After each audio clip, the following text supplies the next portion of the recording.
नवदा भक्ति, चतुर्थ भक्ति, गुरुपद पंकज सेवा, तीसरी भक्ति अमान, चौथी भक्ति मम गुण गण कड़ाई, कपट तजी गान। चौथी भक्ति सबरी ने समझावता पूर्ण पुरुषोत्तम भगवान राम सबरी ने कहे छे, सबरी मन में कोई पण कपट राख्या विना मारा गुणों गान करूं। कपट रही भगवानना गुणों गावा, जेम अग्निनी पासे जता ठंडी दूर जती रहे छे अने गरमीनो अनुभव थाय छे, तेम भगवानना गुणों कपट रहित गान करवाथी दुखो दूर भागे छे अने आनंदनो अनुभव थाय छे।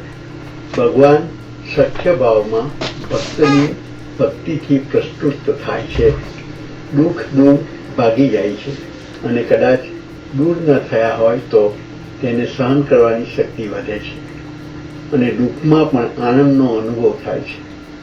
कीर्तन भक्ति भजनमां 4 विभागोमां वहेंचाय छे, जे हनुमानजीए हाथमां कीर्तार लईने भगवानना गुणोनुं गान कर्युं ते हनुमंती भक्ति। नारदनी रीते नारायण नारायण कही तंबुराना तार पर प्रभुना गुणों गवाय ते नारदीय भक्ति। सामान्य रीते इस्क्रोन हरे राम हरे कृष्णनु गान करनारा एकनाथ चैतन्य महाप्रभु वगैरह हाथ में तंबूर लई तपली लई के कीर्तार लईने आ भक्ति में तरबोर थता होय छे। डमरूना नाद उपर नाचता गवाती भक्ति ते सांभविक भक्ति, जे सूरतालना नाद उपर गवाती होय छे अने भागवत रामचरितमानस वगैरेना श्लोकोनुं गान करी तेना विषे वर्णन करी करवामां आवती भक्ति ते व्यासिक कीर्तन भक्ति। केन प्रकारे भगवाननी निकट जवा कपट रहित थई प्रभुना गुणों गाईने भक्ति करवी। मनुष्यना जन्मथी आरंभाती जीवन यात्रा शरूआतमां निर्दोष निराकार होय छे।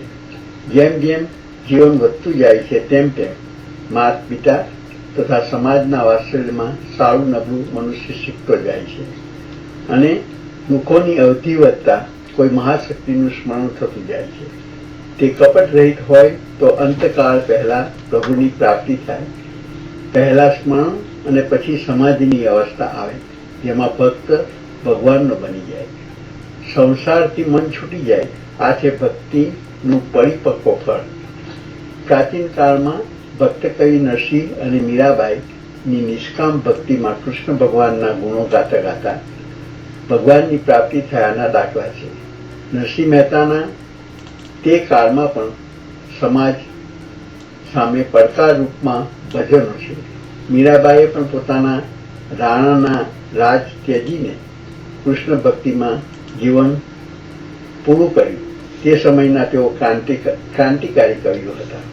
नरसिंहो प्रभुना गुणगान करता समाजने समझावे छे, जागीने जोग तो जगत दिशे नहीं, ऊंघमां अटपटा भोग वासे, चित्त चैतन्य विलास तद्रूप छे, ब्रह्म लटका करे ब्रह्म पासे। पंच महाभूत जे परब्रह्म थी उपन्या अणु अणुमां रह्या एने वळगी, फूल ने फरते तो वृक्षना झाड़वा, थड़ थकी दाल नो होय अड़गी। चित्त चैतन्य विलास तद्रूप छे, ब्रह्म लटका करे ब्रह्म पासे। वेद तो एम वडे श्रुति स्मृति साथ दे, कनक कुंडल विषे भेद नोचे। घाट कर्या पछी नाम रूप जूझवा, अंते तो हेमनु हेम होय। चित्त चैतन्य विलास तद्रूप छे, ब्रह्म लटका करे ब्रह्म पासे। जीव ने शिव ते तो आप इच्छाए थया, रची परपंच 14 लोक कीधा। भणे नरसैयो तेज तू ते एज तू, तेने स्मर्या ते कई संत सीध्या। चित्त चैतन्य विलास तद्रूप छे, ब्रह्म लटका करे ब्रह्म पासे। जागीने जोग तो जगत दिशे नहीं, ऊंघमां अटपटा भोग बासे। चित्त चैतन्य विलास तद्रूप छे, બ્રહ્મ લટકારે કરે બ્રહ્મ પાસે. નરસિંહ મહેતા. આનો આસ્વાદ આપતા Nikhil Mehta, Houston Texas, US કહે છે, ભક્તની ચરમ સીમા પર ભક્ત જ્ઞાની બને અને જ્ઞાની ભક્ત બને. નરસિંહ મહેતા કંઈક એવા છે, જ્ઞાની ભક્ત અને ભક્ત કવિ. કવિની વ્યાખ્યા શું? જે સંસારની પેલે પાર જોઈ શકે. સંસાર દ્રશ્ય પારમ દ્રશ્યતી ઇતિ. નરસિંહની આ રચના. સર્જન એ જ પરમ અદ્વૈતનું આખ્યાન. બસ આટલું સમજાય તો કોઈ શાસ્ત્રો ફંફોળવાની જરૂર નથી. કદાચ આજ નરસિંહની પરમ અનુભૂતિ, જાગૃતિની આ ક્ષણે અનાયાસે સરી પડેલું સત્ય. જાગીને જોવું તો જગત દિશે નહીં, ઊંઘમાં અટકતા ભોગભાગ પાસે. ચિત્ત ચૈતન્ય વિલાસ તદ્રુપ છે, બ્રહ્મ લટકા કરે બ્રહ્મ પાસે. મનુષ્ય જ્યાં સુધી જાગતો નથી ત્યાં સુધી ભોગોમાં જ ભટક્યા કરે છે. સંસાર સાગરમાં જોલા ખાતો અટવાયા કરે છે. ડૂબી જવાની ભીતિ તેને સતત રહે છે અને એકવાર જાગ્યા પછી તેને ભોગ પણ પરમ ભોગ બની જાય છે. બધું જ રસની ઓળખ એકાકાર અને ચૈતન્યમય. જ્યાં સુધી હું ત્યાં સુધીમાં આ માયા, આ સંસાર, આ જગત. હું ના ઓગળી ગયા પછી બધું જ રસમય એકાકાર અને ચૈતન્યમય. અદ્વૈત. One without a second. પરમ ચૈતન્યની લીલા માત્ર. બ્રહ્મના લટકા. પરમ ચૈત્યમાં રમવાની ઈચ્છા. ત્યાગી. એકોહમ બ્રહ્મસ્યા. અને તે એક અદ્વૈત્ય અને દૈત્ય ભાષા. જગત શબ્દનો અર્થ ખૂબ જ સરસ છે. જે હર્ષક્ષણ બદલાતું રહે છે તે જગત. That which is fleeting and changing. જે છે જ નહીં પણ પાસે છે. મૃગજળની જેમ તરસ્યો મનુષ્ય મૃગજળની પાસે દોડે છે, પણ તે દૂર સરતું દેખાય છે અને તે પામી શકતો નથી. જે છે જ નહીં ત્યારે પામી કેમ શકાય? આંખના ઉઘડ્યા પછી એની વ્યર્થતા સમજાય પછી બધા જ પ્રપંચો સમી જાય અને પછી એકમેવ દ્વિતીયમ, તે એકમેવ તત્વનું શેષ રહેવું. પછી બધા બ્રહ્મના જ બ્રહ્મ લટકા કરે બ્રહ્મ પાસે. બસ પરમ તત્વની લીલા માત્ર. પંચ મહાભૂત એક સચ્ચાઈ જેનું પરબ્રહ્મથી અવતરણ થવું અને અણુ અણુમાં એનું વિલસી રહેવું. ફૂલ અને ફળ જેમ વૃક્ષના જ અંગો અને દાળનું થડમાંથી ઉદ્ભવવું. બસ એક અખંડ તત્વ. ભાષે છે અલગ, છે પણ નથી. It is just mind blowing. પંચ મહાભૂત જે પરબ્રહ્મથી ઉપન્યા, અણુ અણુમાં રહ્યા અને વળગી. ફળ ને ફૂલ તે તો વૃક્ષના ઝાડવા. થરથકી દાળ ન હોય અડધી. જેમ સમુદ્રમાં જન્મેલી માછલીને પ્રશ્ન થાય કે આ સમુદ્ર ક્યાં છે અને કેમ કરી સમજાય કે તારું અસ્તિત્વ જ આ સમુદ્ર છે. તો આમાં જ જન્મ. આ જ તારું ઉદ્ભવસ્થાન. તારી ચોતરફ, તારી ઉપર, નીચે, આજુબાજુ જે છે તે જ સમુદ્ર. આ જ તારું ઉદ્ભવસ્થાન અને તારું વિલીનીકરણ. અને એમાં જ your very extensions is this ocean. પણ એની અંતરની આંખ ઉઘડે તો જ એને સમજાય કે જે સમુદ્ર અંતે શોધી રહી છે તેને એનાથી અલગ કરી દેખાડી કેમ શકાય? વેદો, શ્રુતિ, સ્મૃતિ આના જ તો સાક્ષી છે. કનક કુંદનનો ભેદ તો ફક્ત આમ રૂપ પૂરતો જ. ઓગળ્યા પછી તો તે સોનું જ છે ને. વેદ તો એમ બધે શ્રુતિ સ્મૃતિ સાથ દે. કનક કુંડળ વિશે ભેદનો છે. ઘાટ ઘડ્યા પછી નામ જુજવા. અંતે તો હેમનું હેમ હોય. પરમ તત્વમાં ઈચ્છા જાગી અને જીવ અને શિવ પ્રગટ થયા અને 14 લોકનો આ બધો પ્રપંચ રચાયો. નરસિંહ આજ તો ભણી રહ્યો છે અને આ જોઈ રહ્યો છે કે આખું અસ્તિત્વ એકાકાર, તદ્રુપ, ચૈતન્યમય અને અનુભૂતિની એક ક્ષણે એના મોઢામાંથી સરી પડેલા ઉદ્ગાર. તે જ તું તેને સંભળ્યા તે કંઈ સંત થયા. જીવને શિવ તો આપ ઈચ્છાએ થયા. રચી પ્રપંચ 14 લોક કીધા. ભણે નરસિંહો તે જ તું તેને સંભળ્યા તે કંઈ સંત સિદ્ધ્યા. જાગીને જોઉં તો જગત દિશાની ઊંઘમાં અટપટા ભોગવાસી ચિત્ત ચૈતન્ય વિલાસ તદ્રુપ છે. બ્રહ્મ લટકા કરે બ્રહ્મ પાસે. ભક્તિમાં કપટ ન હોવું જોઈએ. કપટથી પ્રભુની પ્રાપ્તિ મુશ્કેલ બની જાય છે. ત્યારે આશ્રમમાં સુદામા અને કૃષ્ણ ખાસ મિત્રો હતા. ગુરુમાં લાકડા કાપવા સૌને મોકલતા. તેમાં એક વખત જંગલમાં બહુ વરસાદ પડ્યો અને બંને એક ઝાડના ઓટમાં વરસાદથી બચવા તે બંધ થાય ત્યાં સુધી ઊભા હતા અને બંનેને ખૂબ ભૂખ લાગી. તેમાં સુદામા તેની પાસે પોટલીમાં ચણા લઈ આવ્યા હતા. તે થોડી થોડી વારે ચાવી ખાતા હતા. ચાવતા અવાજ આવતો હતો એટલે કૃષ્ણે પૂછ્યું, સુદામા, કંઈ ખાવાનો અવાજ આવે છે? ત્યારે સુદામા જુઠ્ઠું બોલ્યા, ના ના, એ તો ઠંડીની હિસાબે મારા દાંત કકડે છે. કૃષ્ણ બધું જાણતા હતા પણ બહુ ઊંડાણમાં ન ગયા અને તે અંગે વધુ ના પૂછ્યું. આશ્રમનો કાળ સમાપ્ત થયો અને સમય જતા બંને પોતપોતાની રીતે મોટા થયા. શ્રી કૃષ્ણ દ્વારકાના રાજા બન્યા અને સુદામાની સ્થિતિ બહુ સારી ન હતી. ભીખ માંગીને પોતાના કુટુંબનું ભરણ પોષણ કરતા હતા. તેમને ખબર હતી પોતાના સખા શ્રી કૃષ્ણ મોટા રાજા થઈ ગયા હતા. તેમની મિત્રતામાં પૂરો ભાવ હતો પણ એક વખતના જુઠ્ઠાણામાંથી તેમને ગરીબાઈનો સામનો કરવો પડતો હતો. પણ ભગવાન દરેકને જીવનમાં એક વખત રાજી થતા હોય અને તે વખતે સ્થિતિ બદલાતા વાર નથી લાગતી. તેવું સુદામાનું થયું. તેમની પત્નીએ એક વખત કહ્યું, શ્રી કૃષ્ણ તમારા પરમ મિત્ર છે, એક વખત તો જાઓ અને આપણી સ્થિતિ સમજાવવાનો પ્રયત્ન કરો. સુદામાને પત્નીની વાત ગમી પણ ગરીબાઈને બધા જ હસતા હોય ત્યાં આવા ચીથેહાલ પોશાકમાં દ્વારકામાં કેવી રીતે જવું અને કોઈને ત્યાં જાય તો કંઈક લઈને જવું પડે. એટલે પોતાની વ્યથા કહી તો તેની પત્ની પાડોશમાંથી 3 મુઠ્ઠી પૌવા લઈ આવી. તેની પોટલી બાંધીને લઈ જવા કહ્યું.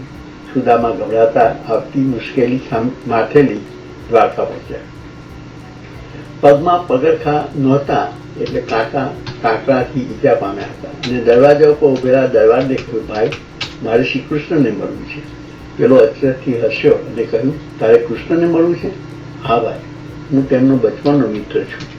મિત્ર ન કહો તો ખાલી સુદામા આવ્યો છે એટલું કહેશો તો તેમને ખ્યાલ આવી જશે. પહેલાં તો પેલા ન લાગી પણ જ્યાં સારું થવાનું હોય તેમ તે ત્યાંથી ગયો. ખૂબ જ સમય લાગતા સુદામાને થયું એટલા મોટા વૈભવમાં તેમની કેવી રીતે યાદ હોય. એટલે નિરાશ થઈ સુદામા પાછા ઘેર જવા ઉપડ્યા. પણ કૃષ્ણને સમાચાર મળતા તે દોડ્યા. રસ્તામાં ખેસમાં પડી ગયો અને મારો સુદામા આવ્યો એમ કહી દોડ્યા. પ્રાણીઓ વિચારવા પડી ગઈ. પહેલી વખત આટલા વ્યગ્ર થઈ કૃષ્ણ દોડી રહ્યા હતા. એવું તો શું થયું? અને પાછા જતા સુદામાને રોકી ભેટી પડ્યા. બંને અશ્રુસભર બની ગયા. આખરે આટલા મોટા મહેલમાં શરમાતા સખા સુદામાના તાંદુલ આરોગી ભગવાને પોતે તેના પગ રાણીઓ સાથે ધોયા અને સાથે જ પોતાના મિત્રનું દર્દ ટાળી તેની સ્થિતિ સુખમય કરી દીધી. આવા ઘણા દ્રષ્ટાંત પુરાણમાં લખાયેલા છે. એટલે પ્રભુ પોતાના ભક્ત પાસે કપટ રહિત ભક્તિનો આગ્રહ રાખે છે. અહીં ચતુર્થ ભક્તિ સમાપ્ત થાય છે. જય શ્રી રામ, જય શ્રી કૃષ્ણ.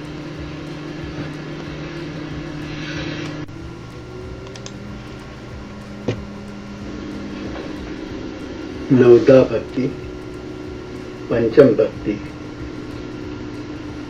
મંત્ર જાપ મમ દધ વિશ્વાસા, પંચમ ભજન સો વેદ પ્રકાશા. મારા મંત્રનો જપ અને મારામાં દ્રઢ વિશ્વાસ તે પાંચમી ભક્તિ છે. મંત્રનો જપમાં મારો દ્રઢ વિશ્વાસ છે. સબળી અને વેદો પણ તેનું પ્રમાણ આપે છે. પાંચમી ભક્તિમાં પૂર્ણ પુરુષોત્તમ શ્રી રામ સમજાવે છે. પુરાણોમાં અસંખ્ય મંત્રી છે. ઓમ એ સૌથી મૂળ મંત્ર છે. હિન્દુ ધર્મમાં પ્રણવ મંત્ર તરીકે પણ ઓળખાય છે, જેનો દરેક મંત્રની શરૂઆતમાં અને ક્યારેક અંતમાં પણ જોડવામાં આવે છે. જેમ કે ઓમ નમઃ શિવાય, એમ દરેક દેવના નામ આગળ ઓમ નમઃ લગાડવાથી તે દેવનો મંત્ર બને છે. મંત્રમાં દ્રઢ વિશ્વાસ રાખી તેનું ઉચ્ચારણ કરવાથી તે સિદ્ધ થાય છે. ગુરુદેવની સલાહ મુજબ તે કહે તેટલા મંત્રનો રોજ જપ કરવો જોઈએ. વધારે કરવાની ચેષ્ટા કોઈ વખત નુકસાન કરે છે. ગુરુ તેમનું પદ કેટલી આકરી તપસ્યાઓ પછી પ્રાપ્ત કરે છે. તેમને અનુભવ હોય છે, એટલે ગુરુ આજ્ઞાનું પાલન કરવું ખૂબ જ જરૂરી છે. મંત્રની શક્તિ અપાર હોય છે. મંત્રનો એક ચિત્તથી કરવામાં આવતો જપ તે દેવ કે દેવી સુધી મંત્ર જપનારને પહોંચાડે છે. કળિયુગની શરૂઆત પછી દેવાદિદેવ અને મા પાર્વતીએ જનકલ્યાણના હેતુ અર્થે કળિયુગમાં શાંતિ અર્થે મંત્રની રચના કરી હતી. વેદકાળથી તેની ઉત્પત્તિ માનવામાં આવે છે.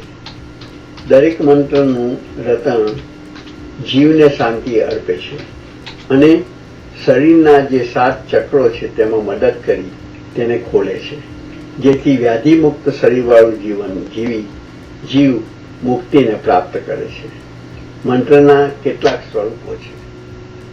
ભજન આધ્યાત્મિક ગીત, કીર્તન ગીતમાં પ્રભુના નામનું રટણ, પ્રાર્થના ઈશ્વર સાથે સંવાદનો માર્ગ, ઉપચાર મંત્ર તેના કંપનથી શક્તિ કાર્યરત થાય છે. ગુરુ મંત્ર સત્વનું પ્રતિનિધિત્વ, પરમાત્માના સ્થાનનું આરોપણ અને શિષ્યને આધ્યાત્મિક માર્ગ પરનો પ્રારંભ. બીજ મંત્ર ગુરુ મંત્રના અર્થનું પ્રતિનિધિત્વ, સમાધિમાં તેનો પ્રભાવ વધારે. મંત્રના નિરંતર અનુષ્ઠાનો ચેતના અને મનની શુદ્ધિ થાય છે. અનુષ્ઠાનથી ચેતના અને મનની શુદ્ધિ થાય છે. હિન્દુત્વમાં મંત્ર જાપનો 108 પવિત્ર અંક છે.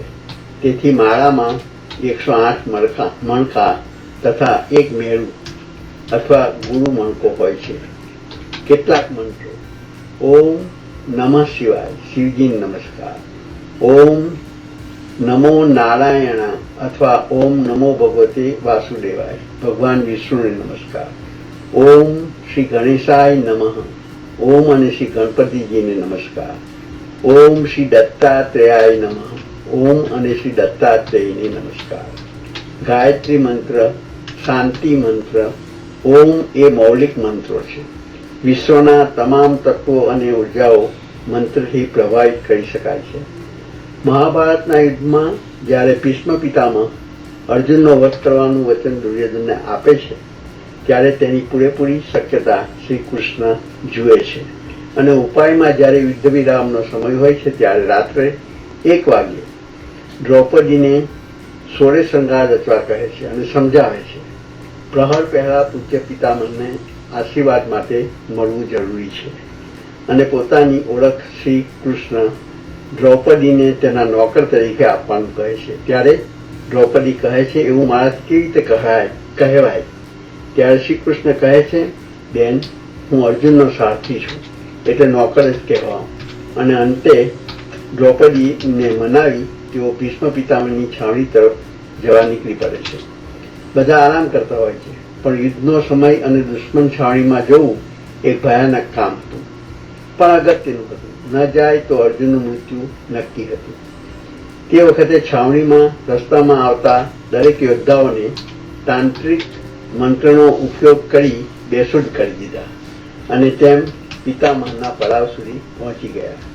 ત્યાં પિતામહ દ્રૌપદીને ઓળખી ન જાય માટે ચહેરો સાડીથી ઢાંકેલો રાખવાની સલાહ શ્રી કૃષ્ણે આપી હતી.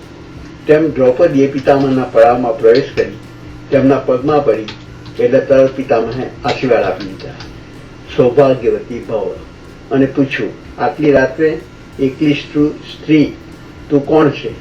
એમ પૂછાતા દ્રૌપદીએ કહ્યું, દ્રૌપદી, હું દ્રૌપદી. અને પિતામહ નવાઈ પામ્યા અને પૂછ્યું, બેટા, તું એકલી કેવી રીતે આવી? તને કોઈએ રોકી નહીં? ત્યારે તેને કહ્યું, મારા નોકર સાથે આવી. ત્યારે પિતામહે પૂછ્યું, તારો નોકર ક્યાં છે? ત્યારે કહ્યું, નીચે છે. તો પિતામહે કહ્યું, ચાલ હું પણ તારા નોકરને મળું. જોકે શ્રી કૃષ્ણે કહ્યું હતું કે બને તો પિતામાં મને ન મળે એવું કરજે, પણ પિતામાં ઉઠીને જાતે નીચે આવ્યા, જોયું અને બોલ્યા સમજો. પણ પૂછ્યું શ્રી કૃષ્ણ હવે મારા વચનનું શું? ત્યારે શ્રી કૃષ્ણે કહ્યું તમે અર્જુનને મારજો, હું વચન ભંગ થવા નહીં દઉં. અને પિતામહને પ્રણામ કરી શ્રી કૃષ્ણ દ્રૌપદીને લઈ પોતાની છાવણીમાં પાછા વળ્યા. પિતામહ સમજતા હતા ભગવાનની લીલા નિયાળી છે, તે ધારે તે કરી શકે. બીજે દિવસે યુદ્ધનો પ્રારંભ થયો અને ભીષ્મ પિતામહે અર્જુનને પોતાની શક્તિથી બાણ ચલાવી માર્યો અને દુર્યોધનને આપેલું વચન પૂરું કર્યું. પણ અર્જુનના આત્માને શ્રી કૃષ્ણે છેલ્લા ચક્રથી ઉપર મૂકી દીધો. એટલે કપાળથી નીચે સુધી જો આત્મા જાય તો યમરાજાને લઈ જવાની છૂટ. પણ અર્જુનનો આત્મા બ્રહ્મ હતો એટલે શરીરમાં જ રહ્યો અને આમ અર્જુન ફરીથી જીવિત બન્યો. આમ પિતામહનું વચન અને આશીર્વાદ બંનેનું જતન ભગવાન શ્રી કૃષ્ણે કર્યું. મંત્રના પ્રભાવથી આમ થયું. અહીં પંચમ ભક્તિ સમાપ્ત થાય છે. બોલો શ્રી રામ ભગવાન કી જય. બોલો શ્રી કૃષ્ણ કનૈયાલાલ કી જય. નવધા ભક્તિ, ષષ્ઠી ભક્તિ. છઠ દમશીલ બીરતી બહુકર્મા નિરત નિરંતર સજ્જન ઘરમાં. છઠ્ઠી ભક્તિ કહેતા રામજીએ સબરીને કહ્યું માતા શરીરની ઇન્દ્રિયો પર કાબુ રાખો. ઇન્દ્રિયો મન પાસે પહેલા જાય છે અને જ્યાં તમારું મન તેને પરવાનગી આપે પછી જ ઈચ્છાઓનો બોજ વધે છે. એટલે મન પર કાબુ કરતા ઇન્દ્રિયો પણ કાબુમાં આવે છે. શરીરને મીઠી ચીજો ખૂબ પસંદ આવે છે. આંખો મીઠાઈને જુએ છે અને જીભ પર લાળ ધસી આવે છે. આંખો કોઈ સુંદર વસ્તુને જુએ છે અને તેમાં તરત મોહ પામે છે. જો મન બરાબર હોય તો જેટલું શરીર કે જેને પિંડ કહેવામાં આવે છે તેને અનુકૂળ હોય એટલું જ ગ્રહણ કરે. દરેકની હદ હોય છે, તે પાર કરતા નુકસાન વેઠવાનો વારો આવે છે. મીઠાઈ વધુ પડતી ખવાય તો શરીર તેની તંદુરસ્તી ગુમાવે છે. સુંદર વસ્તુ તેના અધિકાર સુધી સુંદર રહે છે. તેના પર પરણાને અધિકાર જમાવાય તો સમાજમાં આપણું ખોવાનો વારો આવે છે. મન શું સારું અને શું નકામું તેનું અનુમાન કરે છે અને તે પ્રમાણે ઇન્દ્રિયોને છૂટ આપે છે. ધર્મ પ્રમાણે વર્તવું તે સારી વસ્તુ છે, પણ અધર્મનો સહેવાસ કરતા નાશ પામવાનો વારો આવે છે. ભગવાન શ્રી કૃષ્ણે પણ ગીતામાં કહ્યું છે કે યદા યદા હિ ધર્મસ્ય ગ્લાનિ ભવતી ભારત. ધર્મ એ સારી વસ્તુ છે. જ્યારે જ્યારે પૃથ્વી પર તેનો નાશ થાય છે ત્યારે અધર્મનો નાશ કરવા ગ્લાનિ એટલે કે પ્રકાશના રૂપમાં ભગવાન ખુદ અવતાર ધારણ કરે છે અને ધરતીને પાપ વિહોણી કરે છે. કળિયુગ ચાલે છે, અધર્મ વધતો જાય છે. પુરાણોમાં લખ્યું છે તેમ ક્યાંક પ્રભુનો અવતાર થશે. મહાભારતના યુદ્ધમાં ભગવાન શ્રી કૃષ્ણે કૌરવોને પોતાની અક્ષૌહિણી સેનાને આપી અને કહ્યું હું યુદ્ધભૂમિમાં યુદ્ધ નહીં કરું. પાંડવોના પક્ષમાં અર્જુનના સારથી બની રથ હાંક્યો, પણ જ્યાં ભગવાન ત્યાં ધર્મ. અંતે અધર્મ પર ધર્મનો વિજય થયો. શીલ એટલે સારો સ્વભાવ કે સારું ચારિત્ર. તે પણ જેનામાં ધર્મ હોય તેમાં જરૂરથી હોય. સારા સમાજ માટે આ બધું આવશ્યક છે. વધારે પડતા કામોનો ત્યાગ કરી સંત પુરુષોના ધર્મમાં આચરણ કરવું તે છઠ્ઠી ભક્તિમાં પ્રભુ સબરીને સમજાવે છે. સમુદ્ર મંથનમાં જ્યારે વિશ્વમોહિની નીકળી ત્યારે દેવ તેના સ્વરૂપને જોઈ મોહમુગ્ધ બની ગયા હતા. પણ તે વિષ્ણુ ભગવાનની માયા હતી. એક વખત પોતાના ભક્ત નારદ કે જેમાં અહંકાર પેદા થયો ત્યારે વિષ્ણુ ભગવાને આ વિશ્વમોહિનીમાં ફસાવી પોતાના ભક્તને સમજાવી તેનો અહંકાર દૂર કર્યો. જરૂર પડતી બધી જ વ્યવસ્થા ભગવાને કરી. રાજા પણ તે બન્યા અને રાણી પણ તે બન્યા. દીકરી વિશ્વમોહિનીને બનાવી અને સ્વયંવર પણ રચી બધા રાજાઓ સાથે નારદને પણ આમંત્રણ આપ્યું. અને વિશ્વમોહિનીનો મોહ પામવા અહંકારી નારદે ભગવાન પાસે તેનું રૂપ અને શણગાર માંગી લીધો અને સ્વયંનો ભાગ લેવા સંન્યાસી નારદ પહોંચી ગયા. ભગવાન બોલ્યા અને ફસાયા. ભગવાન પણ તેમના રચેલા સ્વયંમાં જાતે આવ્યા. વિશ્વમોહિની વરમાળા લઈ નારદ પાસે આવી તો ખરી, પણ હસીને ત્યાંથી હાલમાં ઉભેલા એક રાજાના ગળામાં વરમાળા પહેરાવી દીધી. નારદ વિચારમાં પડી ગયા કે આમ કેમ થયું. વિશ્વંભરનું રૂપ નારદ અને મારા બીજાના ગળામાં. ત્યાં બાજુમાં બેઠેલા મહાદેવના બે ગણોએ કહ્યું, મહારાજ, તમારો ચહેરો જોયો છે? જરા પાણી માટેનું પ્રતિબિંબ તો જુઓ. અને નારદ ગુસ્સામાં ધુઆ થતા બે ગણોને શ્રાપ આપી ચહેરો જોવા ગયા અને વાંદરાનું પ્રતિબિંબ જોતા સમજી ગયા. વિષ્ણુ કહે કઈ અને કરે કઈ. ત્યાંથી ગાળો ભાંગતા તેમના રથ તરફ દોડ્યા અને ભગવાન તો વિશ્વમોહિની લઈને હસતા હસતા નારદને ગાળો બોલતા સાંભળતા રહ્યા. અને જ્યાં ભક્ત માટે પ્રેમ થયો એટલે નારદના સ્વભાવમાંથી મોહ ખેંચી લીધો. અને જ્યાં નારદને પોતાની ભૂલ સમજાઈ ત્યાં કોઈ વિશ્વમોહિની નહીં કે કોઈ રથ નહીં, ફક્ત ભક્ત અને ભગવાન. એટલે ભગવાન એટલે શું? જેનો કણ કણમાં અત્ર તત્ર સર્વત્ર તેનો વાસ. તમે તમારી ઇન્દ્રિયોને અંતર્મુખ કરી તેમાં એકાગ્ર થાવ અને જે રૂપમાં જુઓ તે તેનું રૂપ. પુરાણમાં આવતા વર્ણન પ્રમાણે છબીકાર છબી બનાવે તે રૂપ પુરાણ ભગવાનનું રૂપ. કદાચ તે રૂપ ન પણ હોય. અત્યારે જે કૃષ્ણ ભગવાન કે શ્રી રામજીનું ચિત્ર જોઈને આપણે નમન કરીએ છીએ કે કદાચ બીજું જુદું ચિત્ર પણ હોઈ શકે, પણ આપણા પુરાણોએ જે કહ્યું તે રૂપમાં હિન્દુ સમાજે સ્વીકાર્યું અને ચિત્રો અને મૂર્તિઓ બની પૂજા અર્ચના કરીએ છીએ. કળિયુગમાં ઇન્દ્રિયોને અંતર્મુખ કરવી ખૂબ જ અઘરું છે. એટલે પોતાના શરીરમાં રહેલા પરમાત્માને નજીક હોવા છતાં મરતા સુધી મેળવી શકાતો નથી અને મુક્તિ થતી નથી. અને અંતિમ ઈચ્છાઓને પરવશ થઈ પુનરપી જન્મ અને મરણના ફેરા ફરતા રહેવું પડે છે. અંતર્મુખમાં આનંદ અનેરો હોય છે. સંતોને તે પર્યાપ્ત છે. માટે સંતોમાં સમાજ ભગવાનનું રૂપ જુએ છે અને પૂજા કરે છે. એક વખત વિશ્વામિત્રને તેમના ચેલાએ કહ્યું, આપણે સંન્યાસી છીએ એટલે જગતનો મોહ સ્પર્શી ન શકે. ગુરુએ જોયું ચેલામાં અહંકાર આવ્યો એટલે તેમણે કહ્યું, સમય આવે સમજાવીશ.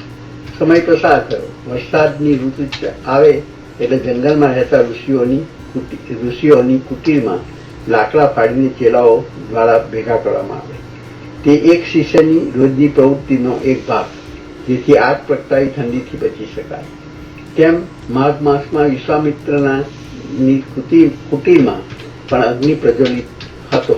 ચેલો હતો, ગુરુ બહાર ગયા હશે અને જંગલમાં કોઈ મધુર ગીતનો અવાજ ચેલાને સંભળાયો. વિચાર્યું, અહીં જંગલમાં રાત્રે કોણ ગીત ગાઈ રહ્યું છે? કુતૂહલ થયું અને પોતે સંન્યાસી હતો, પણ ગુરુ વગર પોતાના દોષની માફી માંગતો ગુરુના ચરણમાં પડી ગયો. ગુરુએ ચેલાને માફ કરી તેનો અહંકાર દૂર કર્યો અને કહ્યું, પુરાણમાં બધું સમજીને લખવામાં આવ્યું છે. ગમે તેને મોહ થઈ શકે છે. ઇન્દ્રિયોનો કાબુ ન રહેતા ગમે તે પરેશાન થઈ શકે છે. અહીં ષષ્ઠી ભક્તિ સમાપ્ત થાય છે. બોલો શ્રી રામચંદ્ર ભગવાન કી જય, શ્રી કૃષ્ણ કનૈયા લાલ કી જય. જય શ્રી કૃષ્ણ.